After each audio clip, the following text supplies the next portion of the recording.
What's going on, guys? This is Vincent, Professor Koo. I'm here to give you my NBA preview of what's coming up with the NBA teams this season. I'm going to give you my rankings from 8 to 1, split up between Eastern and Western Conference. So check it out. Here it comes. So here is my number 6 seed in the Eastern Conference. I couldn't choose between two, so I just decided to put them together. They both basically step backwards a step or so coming into this season, and they both have potential to be definitely deep into the playoffs, but because of this step, I kind of rank them low. The personnel change that they did this year, and so they still would, I would say, make it. They could push Milwaukee or Chicago down 1 seed, but depending on how the chemistry works out on both teams, you could see one, probably just one, if not both, squeeze into the playoffs. So this is my number 6 seed, and they are the New York Knicks and the Philadelphia 76ers. So I'll start with the New York Knicks. The New York Knicks, it's basically a do or die year for the Carmelo Anthony, Amari Stoudemire project. Those two players came into the Knicks organization thinking that they were going to be a great tandem and hopefully add a third, either superstar or complementary player to rival that of the Miami Heat Big Three. It hasn't worked out basically the way they planned, both with injuries and also playing styles. They had to make changes. Coach D'Antoni is now gone and now replaced with Mike Woodson, and then also their superstar point guard or blossoming point guard and Jeremy Lin has left, and then now they in his place put into on the older side veterans in Ray Felton and Jason Kidd. And so this combination of players and Mike Woodson's more defensive oriented coaching style is going to be, to me, the do or die year for this project to work.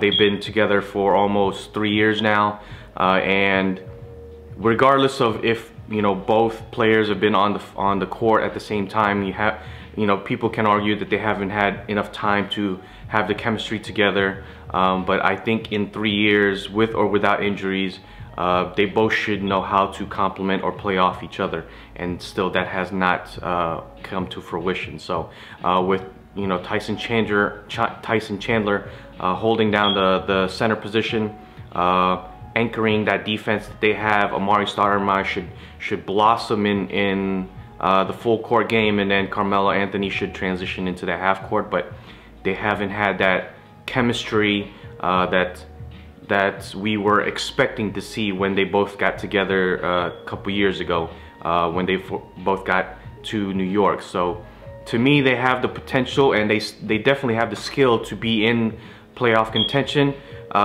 but this is the year where we will see whether that experiment will pan out, or I believe that if it doesn't, this will be the last year that you will see the both of them together in New York.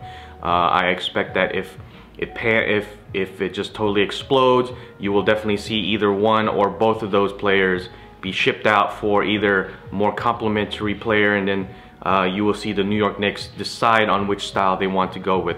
The more up-tempo style that Tyson Chandler and Amari Stoudemire kind of play already, coming from Detroit and then coming from Phoenix with Steve Nash on Amari's side, or have that half-court game where it's basically the ball filters through one superstar player, and he can either facilitate or take the player off on a one-on-one scheme, as Carmelo Anthony is very used to. So you will see whether whichever style is gonna pan out. I know early on, I think Amari Stoudemire is out for the first couple weeks, so you will definitely see Carmelo style kind of influence the first few games of the regular season. But again, we will see if that experiment works out.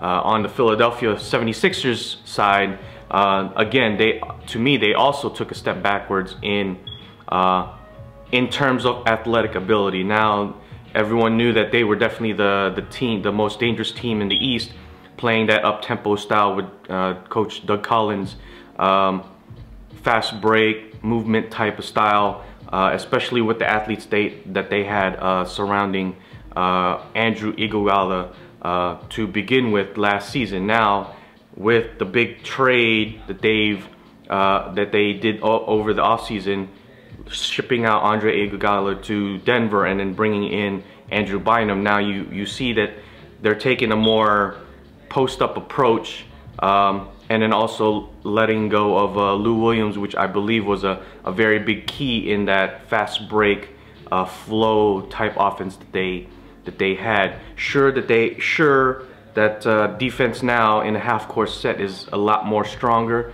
definitely more anchored around Andrew Bynum and his growing potential, but still the question remains is whether we will see the full potential Andrew Bynum is gonna bring. This is, to me, the beginning of the break year for Andrew Bynum, and whether he has the potential that every sports writer has been talking about.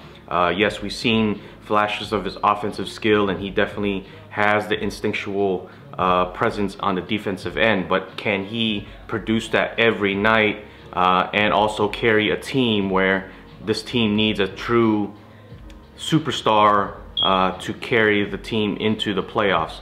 And Andrew Iguodala was a great player, superstar in his own right, but he was not that caliber where you can put the whole team on his back. You could for stretches, but not for the whole season. His shoulders, to me, is not as broad as a Allen Iverson, who he played with, or LeBron James, who can basically carry the whole team for the entire season and definitely into the playoffs. So we will get to see that if Andrew Bynum has shoulder width to do that, to do the lugging in Philadelphia now. So, and then now we will definitely see more of Evan Turner and blossom in, and all the complementary players that didn't get to play. We'll definitely see how they complement now a stronger superstar presence on the team. So they have all the firepower and the athletic ability to go into the playoffs. Can they go further in? That will be the question. So that feeling in my stomach kind of gives me a little hope that these two teams can be more than just potential.